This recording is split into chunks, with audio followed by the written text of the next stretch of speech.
हाय, नमस्कार. मी स्नेहा कोगदे फॅमिलीमध्ये पुन्हा एकदा तुम्हा सर्वांचं खूप सारं स्वागत करते. कशा आहात तुम्ही सगळे? आशा करते तुम्ही सर्वजण मस्त मजेत आणि भरपूर आनंदात असाल. Good morning friends.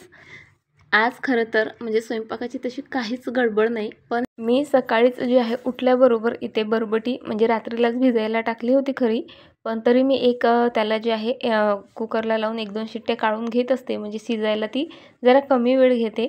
आज म्हणजे टिफिनची तशी गडबड नव्हती. आरोहीने रात्रीच मला सांगितलेलं, की "मम्मा उद्या माझी दुपारची स्कूल आहे." पण एक माइंडसेट असतो. सकाळी शाळा नाही म्हटलं म्हणजे मी रात्रीच अलार्म वगैरेही बंद केला होता. तरीसुद्धा मला 5 म्हणजे 5लाच जाग आला आणि लगेच मी किचनमध्ये आली, बरबटी कुकरला लावली वगैरे आणि नंतर माझ्या लक्षात आलं, अरे आज तर आरोहीची स्कूलच नाही आहे. त्यामुळे ना मग मी बरबटी उकळून वगैरे घेतली खरी, पण म्हणजे स्वयंपाक वगैरे काही केला नाही. आधी मस्त एक्सरसाइज वगैरे केली, गार्डनमध्ये जाऊन छान मेडिटेशन वगैरे केलं आणि खूप छान वाटतं बरं बघा कधीतरी असं रुटीनमध्ये चेंज झालेला. नाहीतर रोज सकाळी उठा, अगदी उठल्या-उठल्या स्वयंपाकाला लागा. पण आज जरासा छान असा म्हणजे रुटीनमध्ये चेंज झाला, त्यामुळे खरंच खूप फ्रेश वाटत होतं. एक्सरसाइज वगैरे करून झाल्यानंतर मात्र लगेच स्वयंपाकाला लागले, कारण पिहूची स्कूल होतीच. त्यामुळे त्याला स्वयंपाक करून द्यायचाच होता. तर म्हटलं चला सर्वांचाच स्वयंपाक सोबतच करून घेते आणि त्यामुळे ना म्हणजे एक होतं माझ्या मनात, की नाश्ता आपल्याला टाळता येईल म्हणून. आणि आज बरबटीची भाजी म्हणजे खूप महिन्यानंतर मी बनवते आहे. बघा ना, घरात भाजीपाला नसलं ना, की खरंच मला खूप छान वाटतं. मग खूप वेगवेगळ्या भाज्या खायला मिळतात. कधी वड्या, बेसन, उडदाची डाळ, मुगाची डाळ, म्हणजे बऱ्याचशा गोष्टी म्हणजे खायला मिळतात छान-छान. पण भाजी घरात असली की ते संपवायचंच मोठं टेन्शन असतं. त्यामुळे मग अशा काही भाज्या करायचं मनच होत नाही. आज बरबटी आहे आणि बघा कोणतंही असं कडधान्य असलं ना, तर मी काय करत असते, कांदा, लसूण आणि सांबार असा थोडासा जो आहे ठेचून टाकते. त्यामुळे ना ग्रेव्ही अशी जाडसर येते. म्हणजे एक कसं असतं, की मिक्सरमधनं फिरवलं की कसं ती अगदी मसाल्याच्या भाजीसारखीच होते. सो तसंही नको असतो मला आणि ग्रेव्ही जरा दाटसरही हवी असते. त्यामुळे मग मी खलबत्त्यातच जे आहे कांदा, थोडासा लसूण आणि सांबार वगैरे म्हणजे कोथिंबीर वगैरे ठेचून घेते. त्यामुळे ग्रेव्ही ना मस्त बनते. एकदा नक्की तुम्ही ट्राय करून बघा. सो आता इथे भाजी बनवायला ठेवली आणि लगेच मी पोळ्या करायला घेतल्यात. आणि तेवढ्यात ना म्हणजे आरोहीच्या पप्पांचं आणि आरोहीचं चालू झालं, नाश्ता झाला का, झाला का? त्यांना म्हटलं आता स्वयंपाकच झाला छान. म्हणजे नाश्त्यामध्ये तुम्ही 2-2 पोळ्या जेवू शकता. पण दोघांचंही म्हणणं होतं, नाही आम्हाला नाश्ताच हवा आहे. तू साधे पोहे तरी कर, पण कर. आणि ते नागपूरवरनं रात्रीलाच रिटर्न आले. सो त्यांनी ना नागपूरवरनं येताना मिनी गुलाबजाम नाही काय म्हणतात, रसगुल्ले, पुन्हा नागपूरची ती ऑरेंज मिठाई वगैरे घेऊन आलेलेच होते. सो मी म्हटलं ते खाऊन घ्या एक-एक आणि सोबत भाजी-पोळी वगैरे जेवून घ्या. पण कोणी काहीच ऐकायला तयार नव्हतं. आणि खरंच ना असं वाटतं कधीतरी, की कधीतरी एखादं काम आपलं कमी व्हावं. सकाळ, दुपार, संध्याकाळ कितीतरी कामं असतात आपल्याला. जरी ती घरच्यांना दिसत नसली, म्हणजे घरच्यांना कोणती कामं दिसतात, स्वयंपाक, नाश्ता, भांडे, कपडे. त्यांना असं वाटतं की झाले हे 4च कामं आहेत बायकांना. पण त्या व्यतिरिक्त कितीतरी कामं असतात, जी सतत आपण दिवसभर करत असतो. त्याचं ना कोणाला म्हणजे कौतुक तर सोडाच, पण त्याची जाणही नसते कोणाला. त्यामुळे ना असं वाटतं कधीतरी एखादं तरी काम माझं स्किप म्हणजे झालं ना खरंच खूप बरं होईल. आणि त्यासाठी जे आहे नाश्ता स्किप करायचा माझा प्रयत्न होता आणि लगेच मी स्वयंपाकाला सुरुवात केली होती. पण एवढा खटाटोप करून, तामझाम करून काहीही फायदा झाला नाही. त्या दोघांनी मला म्हणजे पोहे बनवायलाच लावले. आणि म्हणतातही कसे बघा, म्हणजे पोहे बनवायला काय 5 मिनिटं तर लागतात आणि 5 मिनिटात तुझं म्हणजे असं कोणतं नुकसान होणार आहे? बघा 5 मिनिटात एकतर म्हणजे ते 5 ते 10 मिनिटं माझे जातात ते वेगळे. त्यानंतर 1 कढई, 1 चम्मच, 4 प्लेट्स आणि किती सारे भांडेसुद्धा निघतात त्यासोबत. पण घरचे मात्र म्हणजे पोहे करण्यासाठी लागणारे 5 मिनिटंच गृहीत धरत असतात. बरं जाऊ द्या चला, म्हणजे कितीही आता हो नाही केलं तरी आपल्याला जी कामं करावी लागणार असतात ती करावीच लागतात. पोहे बनवून तयार झालेत. सोबत मला माझी जी कोथिंबीर आहे तीही कट करून ठेवायची होती. सो ती मी कट करून घेतली आणि हा बॉक्स खरंच सांगते फक्त आणि फक्त काय मला 100 रुपयाचा पडला असेल आणि तोही मी नाही बोलवला बरं, माझ्या मैत्रिणीने बोलवला. तिला नको होता सो मी ठेवून घेतला होता. पण खरंच खूप जास्त युजफुल आहे.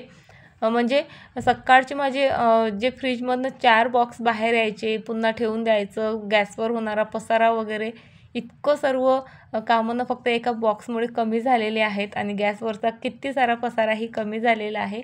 चला मस्त अशी भाजी माझी बनवून तयार आहे आणि इथे माझा ब्रेकफास्टही करून झालेला आहे. मला ना म्हणजे गोड खायला आवडतं, असं नाही की बिलकुलच गोड आवडत नाही म्हणून. क्रेविंग होते मला कधीतरी, पण मी खूप टाळते, भयंकर टाळते. आता म्हणजे घरात काही नसलं ना तर मग खायची इच्छा म्हणजे होतच नाही, पण घरात काही असलं की ते खावंसं वाटतंच. सो मी घेतलं खरं तर एक मिठाई बघा, आधी एक घास खाल्ला त्यातला, आता थोडासा खात आहे. आणि म्हणजे दिवसभर आता जोपर्यंत ते फ्रीजमध्ये दिसेल ना तोपर्यंत आपली नजर त्यावर जाते, आणि नजर गेली की आपसुकच जी आहे इच्छा होत असते. म्हणून मी एकच मिठाई जी आहे आता 2 दिवस तरी ही पुरवून पुरवून नक्कीच खाणार आहे. म्हणजे जास्त गोडही माझ्या पोटात जाणार नाही, आणि जी काही क्रेविंग होते ना, खायची इच्छा होते, तीही माझी पूर्ण होईल.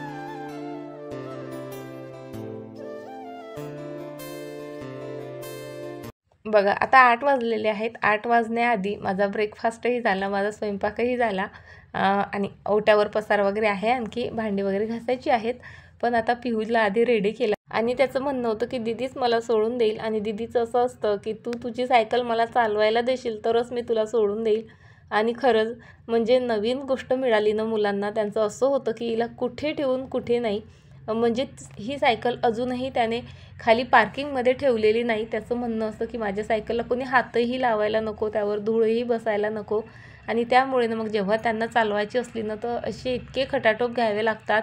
सायकल लिफ्टमध्ये ती उभी करून त्यांना खाली पोहोचून द्यावी लागते, तिथे काढून द्यावी लागते. पुन्हा आणतानाही सेम एक मोठं काम वाढलं खरं सांगते. आणि कितीदा त्याला म्हटलं बाबा ठेव ना खाली, आता झाले ना तिला 15 दिवस, पण तो काही ठेवायला तयारच नाही. आणि इतके लाड कौतुक चालू आहेत त्या सायकलचे का कायच सांगू तुम्हाला. म्हणजे अगदी छोट्या बेबीसारखं तिला सांभाळणं चालू आहे.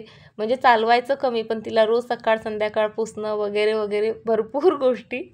चला आता मी लागलेली आहे कामाला. येता येता आरोहीने आईस्क्रीम आणली होती, सो ती एन्जॉय केली.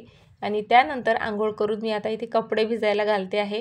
खरं तर मी मशीनला लावू शकले असते, पण मी ना 15-20 दिवसातून अशा प्रकारे ना गरम पाण्यामध्ये बेडशीट आणि टॉवेल वगैरे भिजायला टाकत असते. कारण त्याने ना म्हणजे व्यवस्थित क्लीन होतात. ऑइल वगैरे बघा, आता बेडशीटलाही आपल्या केसांचं बऱ्यापैकी ऑइल लागतं, शिवाय टॉवेललासुद्धा. सो मी अशा प्रकारे गरम पाण्यात डिटर्जंट टाकून मस्त 1 ते 1.5 तास सोक करते, आणि त्यानंतर क्लीन करते. मस्त क्लीन होतात. म्हणजे मला तरी आवडतात तसे कपडे, म्हणून महिन्यातून किंवा 15-20 दिवसातून मी अशा प्रकारे क्लीन करून घेतच असते. त्यानंतर आता झाडू पण मला क्लीन करायचा होता. हा गालाचा जो नो डस्ट ब्रूम येतो ना, तो आहे. आणि ते लोकं जसं दावा करतात लाँग लास्टिंग आहे, नो डस्ट ब्रूम आहे, खरंच आहे तसाच. खूप जास्त युजफुल आहे. आणि हा ना छान मोठाही होता, म्हणजे लांबीला जास्त होता, त्यामुळे जास्त वाकाला वगैरेही नाही लागायचं. आणि जवळपास 2 वर्ष झाले मी हा झाडू यूज करते आहे. खूप छान आहे. आणि साध्या झाडूनं कसं डस्ट तर फक्त सुरुवातीलाच पडते, नंतर त्याचीही पडत नाही. पण जेव्हा आपण झाडतो ना तेव्हा केस वगैरे जर असले ना तर ते हवेने मागे उडत जातात.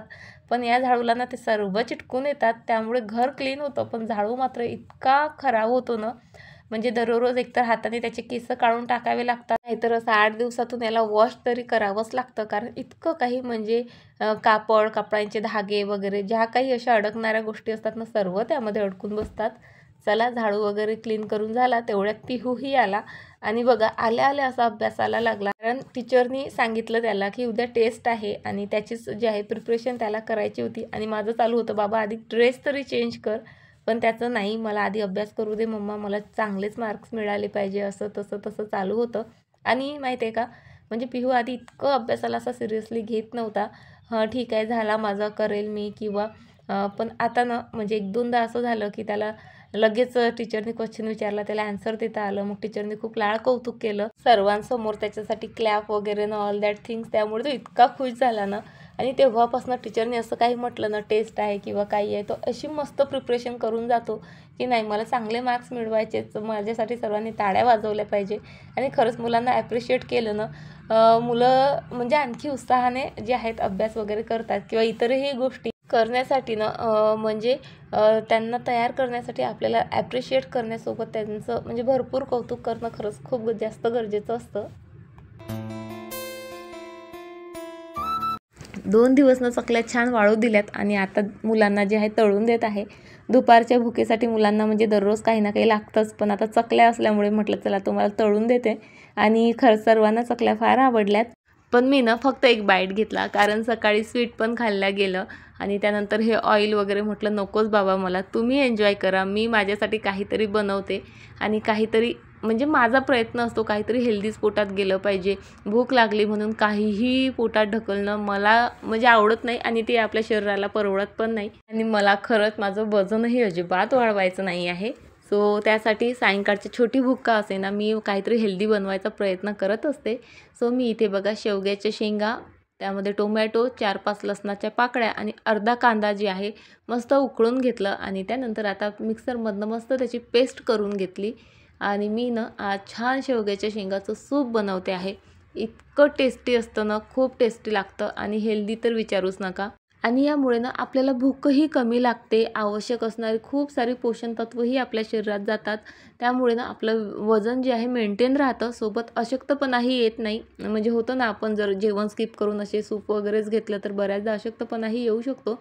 पण हे सूप पिल्याने ना आपल्याला अजिबात अशक्तपणा येत नाही आणि मस्त पोट भरून जातं आणि टेस्टी तर भयंकर असतं. आता हे टेस्टी व्हावं यासाठी मी 1 चम्मच तूप घेतलं, त्यामध्ये 1 चम्मच जिरं घातलं. जिरं मस्त तळतळलं की त्यात हिंग घातला आणि ही पेस्ट छान गाळून त्यामध्ये घातली.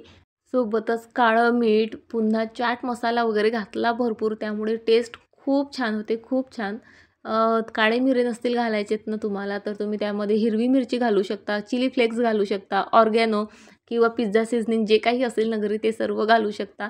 फक्त 5 मिनिटं उकडलं ना की तुमचं मस्त सूप तयार होतं. सुरुवातीला पातळ दिसतं ते, पण 1-2 उकडी आल्यानंतर छान घट्टसर होतं. मस्त त्यामध्ये अर्ध लिंबू पिळायचं आणि मनसोक्त एन्जॉय करायचं. इतकं छान लागतं ना खरं सांगते. अगदी हॉटेलमध्ये मिळतात की नाही सूप, अगदी तशी टेस्ट येते. काळे मिरे, पुन्हा चाट मसाला आणि तूप वगैरेची फोडणी खरंच अप्रतिम असतं सर्व कॉम्बिनेशन. मला तरी फार आवडतं.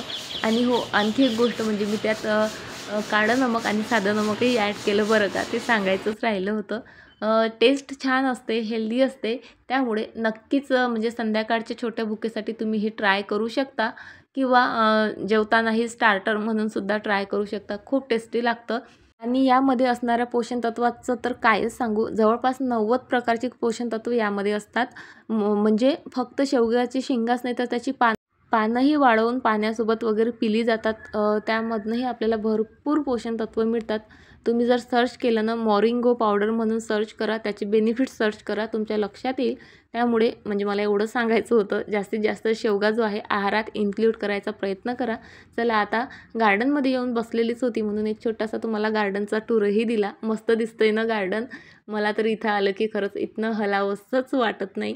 इतकं फ्रेश दिसतं आणि त्याला पाहून ना माझा मूडही हळूहळू तसाच होत जातो. मस्त वाटतं अगदी. आता चला मस्त सूप वगैरे पिऊन झाल्यानंतर इतरही कामं केली आणि आता संध्याकाळ झालेली आहे जवळपास, म्हणजे 5:30 वाजून गेलेत. आणि आता ना म्हणजे आता मी गंगूबाई केलेली आहे बघा चायवाल्याच्या बाजूला, आणि तिच्यासाठी नेहमी कमेंट्स येत असतात की ताई ती बनवून दाखव किंवा कशी केली सांग. सो माझ्याकडे ना तशा टाईपचे आता बॉटल, ती इझीची बॉटल आहे ती पण नाही आणि तशा टाईपची इतरही नाही. तरी मला तुमच्यासोबत तर शेअर करायचीच आहे. सो त्यामुळे ना, आणि मला काही बनवायचं असलं ना, मला हे नाही ते नाही याचा काहीही फरक पडत नाही. मी कशापासून काहीही जुगाड करून जे आहे बनवायचा प्रयत्न करत असते. सो माझ्याकडे हे लाईट्स आहेत, बल्ब आहेत आणि यापासून मस्त अशी गंगूबाई मी लवकरच तुमच्यासोबत शेअर करते. तोपर्यंत प्लीज त्या व्हिडिओची वाट पहा नक्की. आणि चला आता व्हिडिओ इथेच संपवते. आय होप तुम्हाला आजचा व्हिडिओ आवडला असेल. व्हिडिओ आवडला असेल तर लाईक शेअर कराच. सोबत आपल्या चॅनलवर नवीन असाल तर सबस्क्राईबही करा. चला तर फ्रेंड, पुन्हा भेटतेच तुम्हाला अशाच एका छान व्हिडिओसोबत. तोपर्यंत स्वतःची काळजी घ्या. बाय.